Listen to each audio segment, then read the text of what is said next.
We are Hawksman Real Estate. I am James Mason. And I'm Sarah Colenso. And we are here to talk to you about the local property market. With many of you asking us questions about what's happening right now, we thought it would be a good idea, time to time, for us to sit down and have a chat about what we believe is going on in the local market.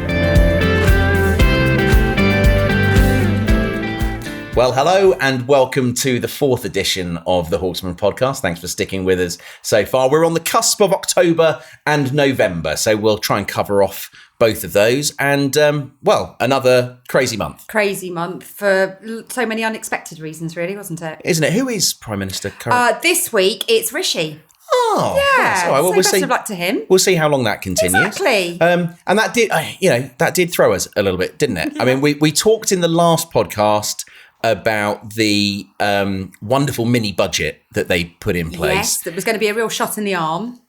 It was certainly. It was an amputation, really, wasn't it? They cut the arm off the shoulders, yeah. And then the subsequent fallout. Yep. With the media coverage and really unhelpful, I think, as well, wasn't it? It was, it didn't need to be as bad as it was, and then the world fell apart. But yeah, so not to repeat myself, but it was a wall to wall. Just slating from all sides of the media. And that seemed to have a knock-on effect on confidence, really. So we saw a definite quietening in the market, whereas in October, you would have expected it to be a little bit busier either side of half-term. But then we did have half-term as well. And I have to say, everybody was away. Yes, it was actually, though, quite a helpful fire break, wasn't it? Yeah. So, yeah, actually, everyone's away. Kids have gone back to school literally yesterday. We've got some stability back, hopefully, with Rishi. With the 1st of November, we've got some stability there for now. It feels like we're on I'm a Celebrity, Get Me Out of here already, doesn't it? And we're just firing prime ministers. But certainly I think that's good. Good news as well, which the media haven't reported, is at the end of last week, there were lenders reducing mortgage rates now. Yes, absolutely. I know. So it seems that there's going to be a little bit more normality back into the market. Is it a little bit too late for this year? Well, we'll see. We'll have to wait and see, won't we? We'll see. We're in November. We've got 5 or 6 weeks back left of this market. I have to say, October wasn't a complete dud, was it? It wasn't at all. We had some fantastic launches. We had some brilliant results. So. Well, we had 3 properties that had multiple offers on them. Happy days. If you're saying that the market's completely on hold, that's not the case. Mm-hmm. If you're saying that some buyers have put their search on hold, yes, that is the case. But there are enough good buyers if they're seeing good houses, which we talked about. Didn't we talk about that? We always do. And I think I've mentioned the golden bubble, that the area that we're selling houses in is always going to be a popular area. Had a guy today, Sarah, just saying to me, I want to get out of London. There you go. Just want to get out of London. Yeah. So we do have that appeal here. And I think, again, we talked about sensible pricing, didn't we? And it's something that's coming up massively now with all of our clients going forward. And it's not the most pleasant conversations that we're having, in people's kitchens a lot of the time. But if you want to sell, you need to be on at a sensible price. And those vendors that did come on at sensible prices last year reaped the rewards. They had multiple offers still. So, absolutely. It was October was an interesting one. Glad to get it out of the way. And I'm not sorry to see the back of October. No. and now into November. Yeah. So we'll see what that brings. And interestingly, I mean, November is traditionally a more quiet month for property sales moving up into the Christmas period. But for the last couple of years, there's been no lull at all. So it's going to be interesting to see what happens now with that. I'm saying that word again, stability. People who might want to be putting the trigger and making a move before Christmas, there's still just enough time. So it'll be interesting to see what November brings, really, isn't it? I do. And there are definitely buyers out there that would still like to get sorted. So even though we're now running incredibly close to not being able to exchange on a transaction agreed today, pre-Christmas, we'll get the majority of stuff done. And as I said, chap I spoke to this morning, just want to move, James. Just want to move. And I think that those are the buyers that we're going to be spending an awful lot of time with, the ones who want to get sorted. But they're the ones I like because they're motivated. They know where they want to be. They know where they don't want to be. And they're not tourists who just want a nice Saturday out in the countryside. So bring them on. I'm happy with that. You're absolutely right. Absolutely right. So November's also a big month for you, isn't it? Or this November in particular? Well, this November, yes, it's making me feel old, but this November in particular is huge in my world because 25 years ago, I know, I started an estate agency. And how old were you? Or do you not want to say? Well, no, you can work it out. I've just had my birthday, so it's fine. I was a fresh-faced 18-year-old, sort of growing into my facial features at the time. I had ears like a Skoda with the doors open, but it was, I had a suit that was far too big for me. Did you look like you borrowed it? Or had you borrowed it? No, it was mine, but it looked like my dad's. Who was smaller than me. So I don't know. I don't know how that would work. Someone's dad's. And it was, I have to say. Did you wear new shoes or were you wearing your old school shoes? No. No, I mean, luckily, at sixth form, we wore suits. Okay. So I didn't quite finish my schooling. Let's leave it there because my daughter might watch this on YouTube, but I didn't quite finish my schooling. By mutual agreement? There was an agreement. That you wouldn't go back. There was an agreement. Yes. Fair enough. And so you already had your suit? And never looked back. There you go. After probably spending 3 months in Guildford College cafeteria. I didn't even bother going to the lessons. At 18, got into agency. And how did you get into agency? A friend of mine rang up, said, "Would you like to be an estate agent?" I said, "No." Oh. He said, "You'll get a car." I said, "Yes." And then it took me ages to get my driving license because I didn't have a driving license then as well. So even though I hit this is corporate world for you, hit my car target. Oh, did you now? Hit my car target. But I think there's one agent out there who's still offering a car target. There is a guy, I saw him on TikTok talking about his car target. God. So you hit your car target. Hit my car target, but didn't have a driving license. Did you have the car, or do you have to prove that your ability to drive the car legally? The company would give me the car. Oh, okay. Ford Fiesta. Nice. Proper. Razzie.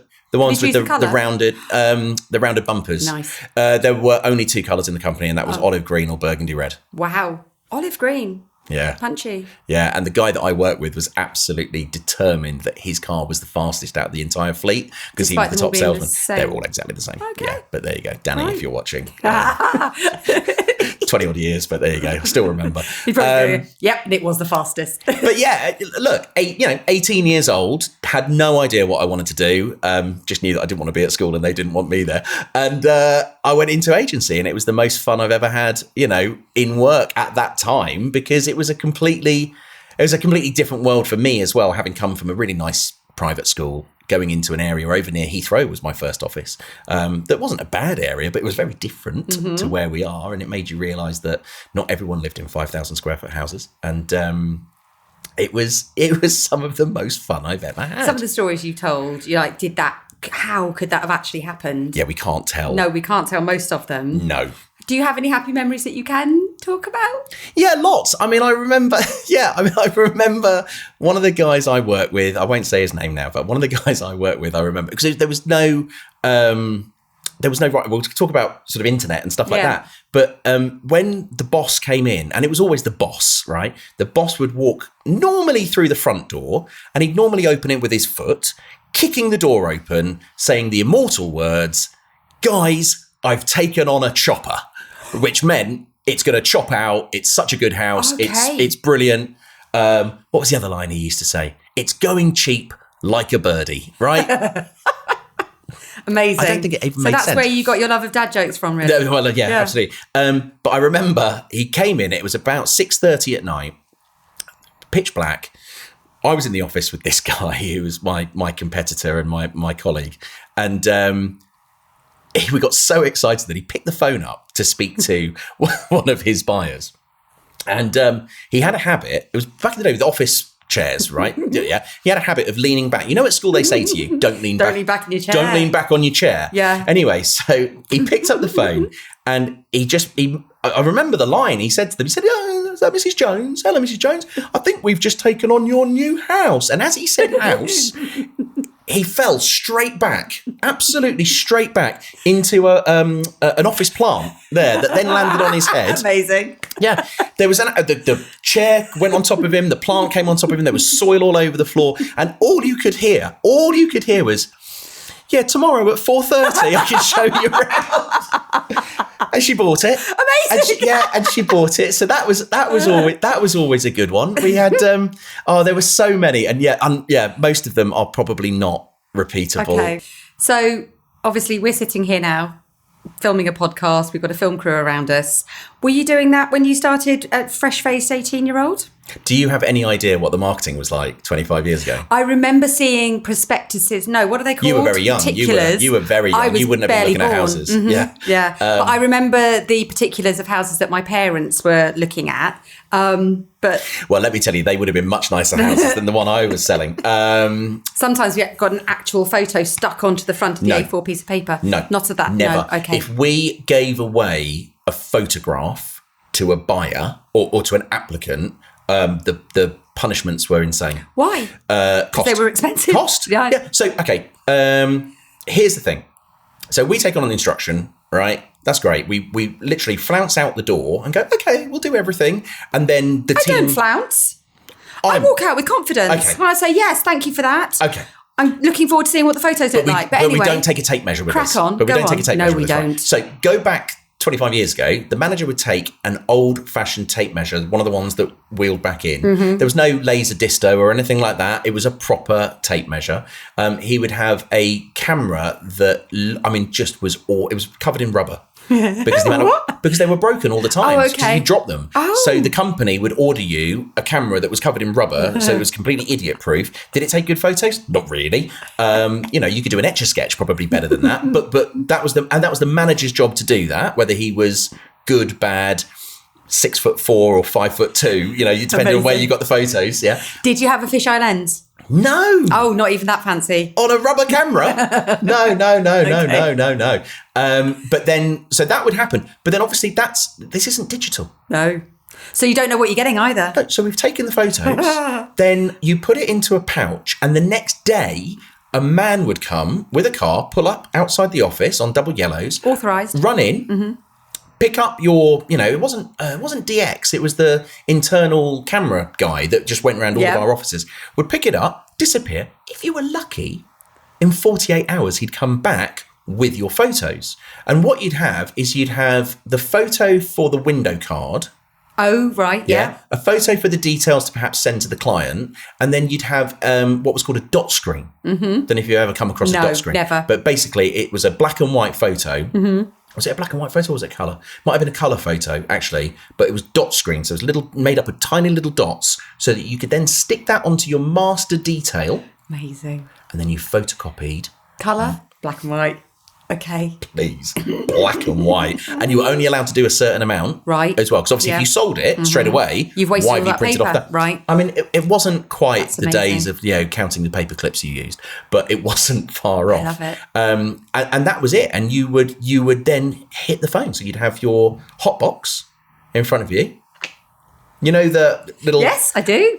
Cards and things, and you write your notes on the back, and you'd have little highlighted ones for the buyers that you thought were the best. You'd have little crosses for the ones that you didn't like. And that was it. It was all down to you. Yeah. So when that house came on the market, if we didn't ring them, they didn't know about hear the house. about it. Yeah, that's the crazy so thing, it was always a race. So if the manager came back in and your two colleagues were out on viewings and he took on a new instruction, happy days. Half an hour head start. Oh my God, it was brilliant. Was there one hot box then? You didn't have your own hot box? Oh, okay. But you got your guys in. Yes, so you would absolutely. book up all the appointments and you get it all done. Okay. I mean, there were times when hot boxes went missing, Sarah. Really? I mean... What, just disappeared? So I've heard. Wow. What did you do if you went on holiday? Would you hide your hot box? That sounds so weird. You'd broker a deal. Really? You'd broker a deal with your hot buyers and you'd say, if they buy through you, we'll split the commissions 50-50 or anything like that. Some managers wouldn't do that. It was just fair game. But yeah, buyers would go missing out of hot boxes. Hot boxes would go missing. I mean, occasionally phones were unplugged. That was I'd love that. That was always the best one. On incoming calls, if you unplugged the phone or you unplugged the receiver, so they picked it up and the cord just flew up in the air. Hello. There's no one there.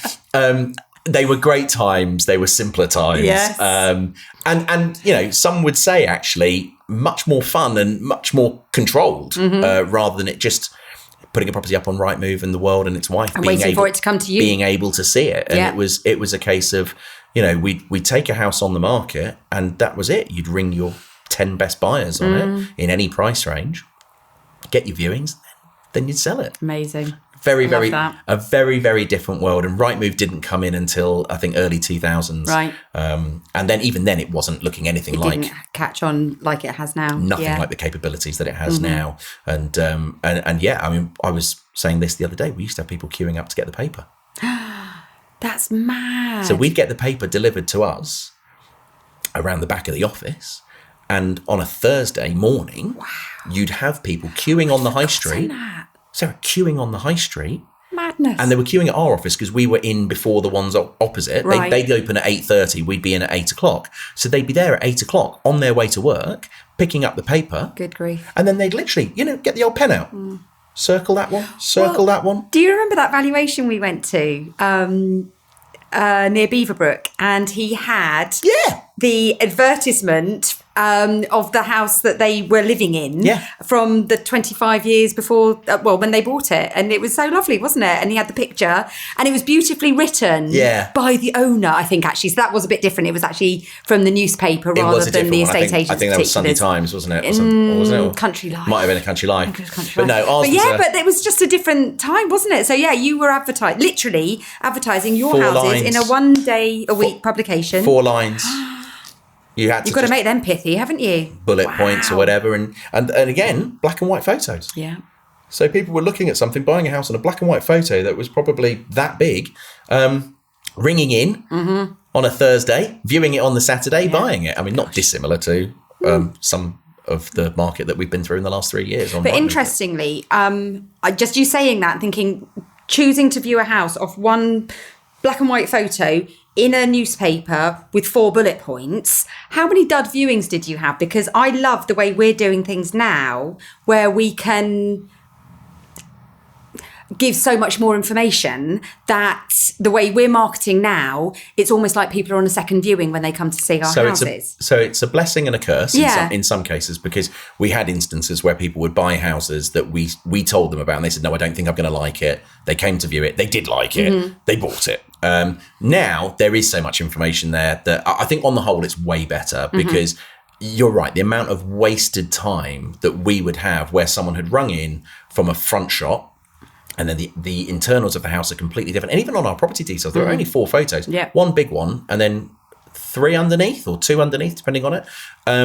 So they didn't know anything about the house. They were just going out and viewing on the basis of a front shot or something that the agent had told them. At least now, you are right. You've got what was the last one we did? A 6-7 minute walkthrough video where you can see pretty much everything. 41 photos. 41 photos. You can pretty much see what you're getting. So you would hope that there's less natural wastage of time and effort. Yes, because we know all the preparation it takes to get a house ready for a viewing. I mean, obviously for the photos and blah, blah, blah, but just for a viewing, some people don't like a last minute viewing because they want it to look show home perfect and everything else. And if someone's gone to all that effort on the strength of 1 black and white photo in a newspaper and they go, oh, they didn't like it, don't like the road, or whatever it is, It was very different. Well, that's a big thing. No one knew where anything was. No. So unless they knew you an can't area, Google map it, can you? Unless you've got your A to Z.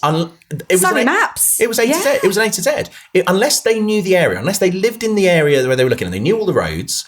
You had to give people, I'll tell you what you had to do. You had to tell, know every single pub in the area. That's what you used to have. Oh, and use those as the landmarks. So you'd say, that's the landmark. It's just round the corner from the Horse and Crown or whatever it would be. You would find people would go and do viewings and say, oh, no, I don't like the area because they have no idea about it. Whereas now, you can do a street view, you can do aerial view, you can read up reports now. You can put a post on Facebook saying, does anyone know this area? Can you tell me about it? Well, Facebook, how old am I? You know what I check out your MySpace page. I missed that. I'm missing you on Bebo. But it was the best of times. It was the worst of times. It was very, very different. What a fun time though. Fun with a capital F. Yes. Any of my colleagues who I worked with over that time, we still chat, actually. I put something up on LinkedIn the other day and someone wrote a message on there that I'd worked with 23 years ago. So if anyone is watching this still and in contact, absolutely brilliant to have had all that fun. There are so many stories I can't say here at all. If anyone wants to hear some of the worst ones, they can message me or buy me a pint. Take him out for a glass of wine. Take me out for a pint and I'll tell you everything, But good times, and I can't quite believe it's 25 years. Well, congratulations. And I think you've made the most of those 25 years because you've done a bit of everything in that time, haven't you? Yeah, professionally and, And you had your career break. I did. And came back to a different world, actually, didn't you? Very different. Very, very different. I have to say. And with a different mindset. Well, totally. Yeah. Yeah, absolutely. Well, having kids is one of the biggest changes. It's one of the greatest levelers in the world, isn't it? I think I actually did change my LinkedIn profile to say negotiation skills never been tested more. But it's been brilliant to have set Hawksman up, 7 years ago now. And to be able to do things not completely the opposite, because there's some things in corporate world that works very, very well, but just to be able to take the best of what we did and improve, and then also do all the things that I've always wanted to do. Yes. Like this. Look at this. Yes. Yeah. Look at us. Yeah. Look at us. Drinking gin on a Tuesday. Drinking gin on a Tuesday. But it's been a great ride, and 25 years, who knows what will be happening in the next 25 years, but I can't wait. Drink to that. Cheers. Eh? There you go. Now, what have we got? So, should we have a sip and then I'll tell you? Should we guess? Oh, no, but you know. I know because I poured it. Okay, but go on fine. then, you have a go. It's got lemon in it. That'll be the yellow stuff, yes. And ginger. Well done. Your observation skills are top notch today. Yeah. It's very nice. It's gingery gin. It's a gingery gin and tonic. Yes, it is Japanese Roku gin. All the way from the Orient. And it says that you should garnish it with root ginger and lemon. Do you know what? That's actually really nice. It's really nice, isn't it? Well, there you go. Now, if you are thinking about making a move in the new year, get in touch now with us so that we can come and not only give you a valuation on your home, but also talk about how to get it market ready. Because selling in January and February, when the weather isn't quite as nice as it has been the rest of the year, does take a little bit more effort. So if you are thinking about making a move, get in touch.